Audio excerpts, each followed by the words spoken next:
बड़ा हल्ला हो रहा है कि पाकिस्तान अब मध्यस्थता कर रहा है ईरान और अमेरिका के बीच। लेकिन सवाल यह उठता है कि क्या यह मुलाकात जो हो रही है यह सार्थक होगी, क्योंकि जनवरी में भी कुछ ऐसी ही डील हो रही थी ना, कभी इस देश में, कभी ओमान में जाकर, कभी यहां जाकर लगातार डील हो रही थी। और 28 फरवरी को हमला कर दिया था ईरान पर इजराइल और अमेरिका ने। लेकिन क्या इस बार यह सार्थक होगी मुलाकात? जवाब है नहीं। क्यों? क्योंकि अब भी अमेरिका वही हरकत कर रहा है जो युद्ध से पहले और युद्ध के बीच में कर रहा था।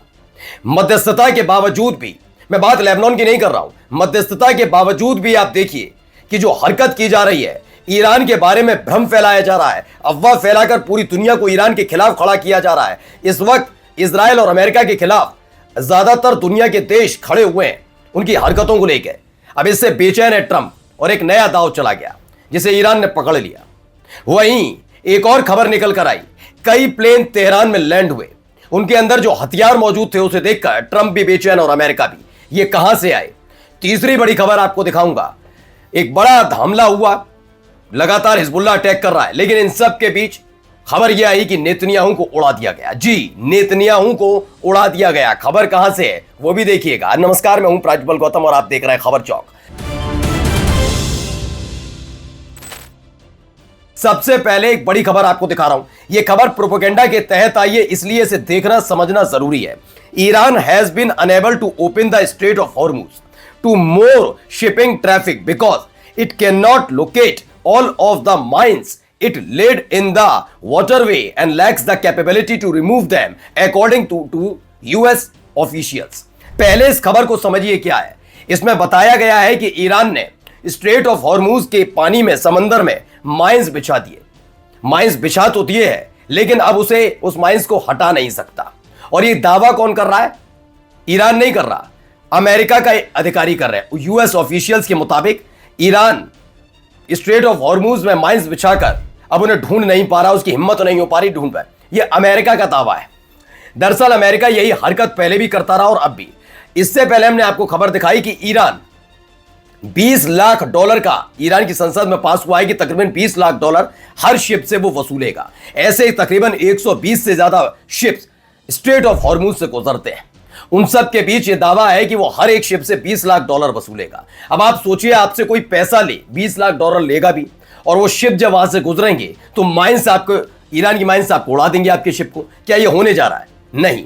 दरअसल अमेरिका के सामने दिक्कत यह है कि स्ट्रेट ऑफ हॉर्मुज को लेकर पूरी दुनिया उसके खिलाफ खड़ी है कि ईरान ने इससे पहले ऐसे नहीं किया, लेकिन आपने जो हमला किया उसकी वजह से उसने स्ट्रेट ऑफ हॉर्मुज को बैन कर दिया, पाबंदी लगा दी। कई शिप खड़े हुए हैं, गैस की, तेल की किल्लत हुई। इससे थूथू हुई ट्रंप की भी और नेतन्याहू की भी। अब उसी मसले से बाहर निकलकर ईरान के खिलाफ दुनिया को खड़ा करने के लिए इनका कहना है कि अगर ship straight of Hormuz Iran खोल भी देता है तो वहां से गुजरिए मत, क्योंकि ईरान ने माइंस तो बिछा दी लेकिन उसे निकालने की कुव्वत उसमें नहीं है। ईरान को लेकर देखिए खबर क्या है, हिंदी में भी पढ़ देता हूं। इसमें दावा किया जा रहा है ईरान हॉर्मुज को अब भी नहीं खोल पा रहा है क्योंकि ईरान ने ब्लॉकेड के लिए सी माइंस तो बिछा दी, लेकिन उसे समेटने का उपाय मौजूद नहीं है। जबकि ऐसा नहीं है, ईरान ने जो किया वो बड़ी आसानी से उसे हटा भी सकता है। और इसीलिए उसने दावा किया है कि अगर स्ट्रेट ऑफ हॉर्मुज से गुजरना है तो $20 लाख आपको चुकाने होंगे पर शिप के हिसाब से। यानी प्रोपेगेंडा पूरी तरह से अमेरिका का खोलता नजर आता है कि ईरान के खिलाफ खड़ा, दुनिया को खड़ा करने के लिए। क्योंकि जब आप स्ट्रेट ऑफ हॉर्मुज खोल नहीं पाएगा, शुरुआत में युद्ध हुआ, ईरान ने बैन लगाया, माइंस बिछाई, पूरी दुनिया अमेरिका के खिलाफ, इजराइल के खिलाफ खड़ी हुई। अब जानता अमेरिका कि युद्ध समाप्त हो जाएगा, सीज फायर की पहल अमेरिका की, ये सब करने के बाद भी ईरान स्ट्रेट ऑफ हॉर्मुज में से माइंस खोज नहीं पाएगा। फिर दुनिया गुस्सा हो जाएगी, अब तो युद्ध खत्म हो गया, तुम ईरान ये क्या कर रहे हो। ये प्रोपेगेंडा फैलाया जा रहा है, जबकि ऐसा कतई नहीं है। पहली खबर। अब आइए दूसरी खबर। अचानक से खबर आई है कि ईरान को हथियार दे सकता है चीन। शांति वार्ता से पहले अमेरिकी रिपोर्ट ने बढ़ाई टेंशन। शांति वार्ता जो ईरान पाकिस्तान में चल रही, चूंकि पाकिस्तान के प्रधानमंत्री से पहले ईरान के प्रतिनिधिमंडल मिलेगा और उसके बाद जेडी वेंस के नेतृत्व में पहुंचा प्रतिनिधिमंडल, वो पाकिस्तान के प्रधानमंत्री से मिलेगा। दोनों में अगर दोनों की बातचीत में सहमति बनेगी तब जाकर आमने सामने आएंगे, लेकिन उससे पहले खबर आ गई। दरअसल 1 से 2 दिन पहले कई प्लेन थे, कार्गो प्लेन, चीन की ईरान की राजधानी तेहरान के इंटरनेशनल एयरपोर्ट पर उतरे थे। तब भी जताया गया क्या आया है इनमें। और अब खबर है, अमेरिकी खुफिया रिपोर्ट में संकेत मिले हैं कि चीन ईरान को हथियार या सैन्य उपकरण भेज सकता है। खबर मिलने के बाद अमेरिका सतर्क हो गया और हालात पर नजर रख रहा है। अमेरिका कतई नहीं चाहता ये सीज फायर हो, आप यकीन मानिए। उसे अपनी फिर से एक एक मिलिट्री बेस को रिपेयर करना है, उसके बाद अपनी रसद पहुंचानी है, अपने ट्रूप्स को भेजना है, उसके बाद दोबारा इस युद्ध का आगाज कर दे तो बड़ी बात नहीं है। ये 2 हफ्ते का समय सिर्फ इसने इसीलिए लिया है और कोई वजह नहीं है। ये बात ईरान पहले से जानता है, इसलिए अपने अपने तोपखाने में एक भी मिसाइल नहीं भेजी कि रख दो कोई बात नहीं, साजिश नहीं, उसे मालूम है, तैनात आज भी कर रखी है। US intelligence indicates China is preparing to deliver air defence system including MANPADS to Iran in coming week. CNN की रिपोर्ट है जिसमें दावा किया गया कि अमेरिकी इंटेलिजेंस के मुताबिक चीन भारी भरकम हथियार, एयर डिफेंस सिस्टम, क्योंकि ईरान के जो ड्रोन्स है उसका तोड़ तो किसी के पास नहीं है, उनकी मिसाइल का तोड़ नहीं है इस समय अमेरिका के पास भी और इजराइल के पास। लेकिन हाँ, एक जगह चूक खाता है, जहां थोड़ा कमजोर पड़ता नजर आता है, वो है एयर डिफेंस सिस्टम।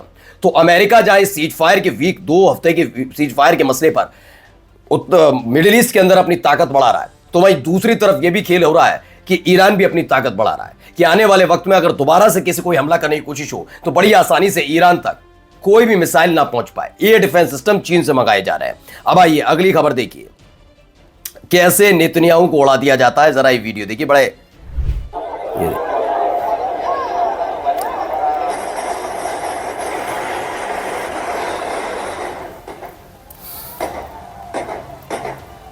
देख रहे हैं नेतन्याहू का पुतला, और ये ईरान में नहीं है, अभी दिखाऊंगा आपको।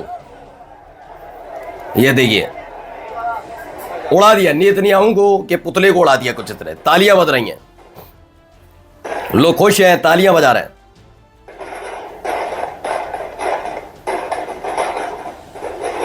ये देखिए,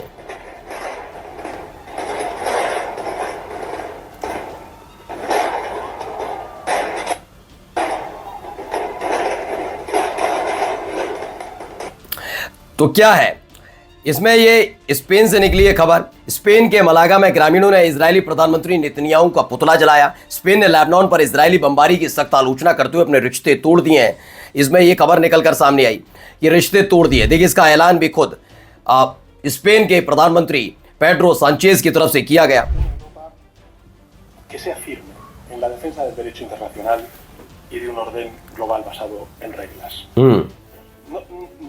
No podemos quedarnos solamente con en fin, el lamento, la frustración। तो खबर क्या है? खबर है कि स्पेन के प्रधानमंत्री सांचेज ने कहा कि वो किसी भी कीमत पर लेबनान को गजा नहीं बनने देंगे और यूरोप साथ खड़ा हुआ है, समर्थन कर रहा है, पूरी दुनिया साथ खड़ी हुई है इस समय लेबनान के।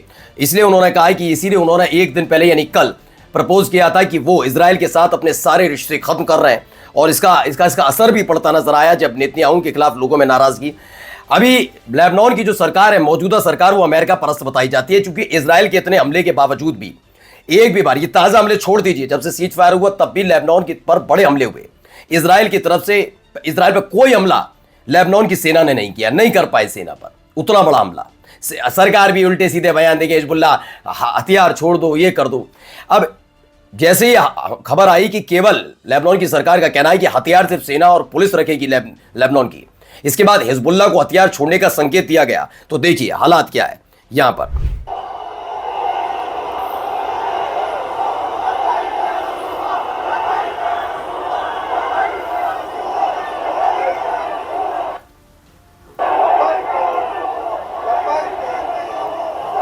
तो हिजबुल्लाह के जो सपोर्टर्स हैं, हिजबुल्लाह के समर्थक बेरूत की सड़कों पर इजराइल और लेबनानी सरकार के साथ किसी भी बातचीत का विरोध करते हुए लेबनान पीएम के ऑफिस के बाहर प्रदर्शन किया गया और विरोध किया गया अपनी ही सरकार का कि आप जब इजराइल ने अटैक किया, आपकी सरकार ने कभी जवाब नहीं दे पाया इजराइल को, और अब जब हिजबुल्लाह इसका बदला ले रहा है हमारे 250 से ज्यादा लोगों की मौत का, तो उस पर आप बातचीत पर उतर आ रहे हैं। लेबनान की जनता ही सड़क पर उतर आई है। नमस्कार।